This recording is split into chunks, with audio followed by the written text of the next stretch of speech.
Hey guys, my name is Nikki Naghavi. I play the violin. I'm from Frisco, Texas, and I was in NYO-USA the summer of 2019, touring Germany, the UK, and the Netherlands.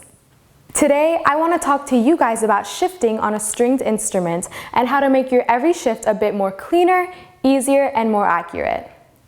If you like this video, feel free to check out my account at Nikki Naghavi Violin on Instagram, where you can find more tutorials like this for musicians.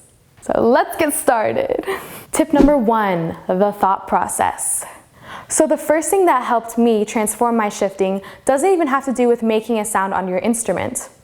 I want you to stop before any shift and ask yourself, what do I want to happen?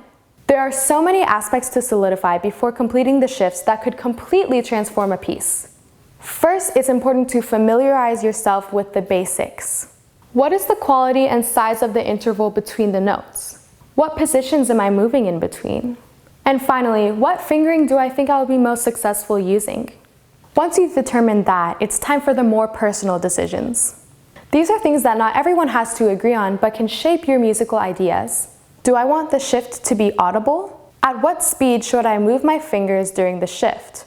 And finally, how heavy or light should my fingers move on the fingerboard? Keep in mind, the decisions you make when you first come upon a shift are always up for reconsideration, so don't be afraid to change your ideas accordingly to any situation.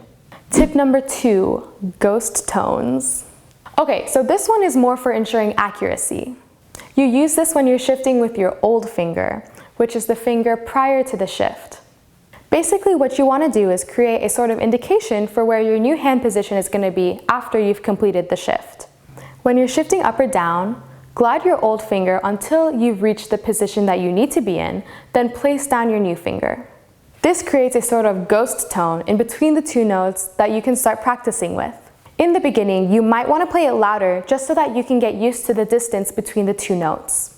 But as you become comfortable, start masking that note more and more so that it becomes an inaudible habit of accuracy. Tip number 3, relaxation. As far as movement goes along the fingerboard, you usually want your hand to feel effortless and smooth. Relaxation is key. When you're shifting to high positions, focus on bringing your elbow out from underneath the violin. Tip number 4, the quick shift.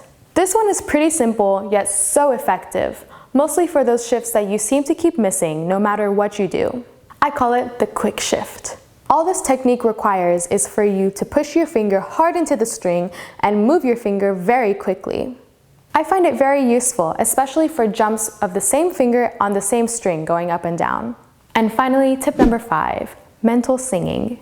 This is an interesting one and more of a mental trick than anything else. First of all, when you're going for a shift, sing the target note in your head right before you move toward it. That can give you a better idea of the range of the fingerboard map that your fingers should land in. Also, if you land too sharp on the note, just aim lower the next time. And if you land too low on the note, just aim sharper the next time. To review, let's re-examine all 5 tips. Before playing a shift, deconstruct it and make yourself familiar with your shifting preferences. Second of all, utilize ghost tones, notes that you can play in between your old and new fingers that serve as a middle step in between the shift. Third of all, practice movement to ensure the most relaxed shift. For when you find difficulty being accurate in your shift, you can use the quick shift method.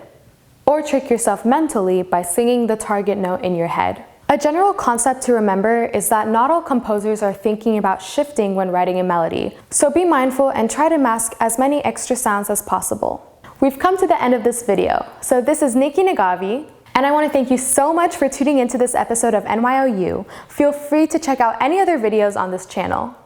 Happy shifting!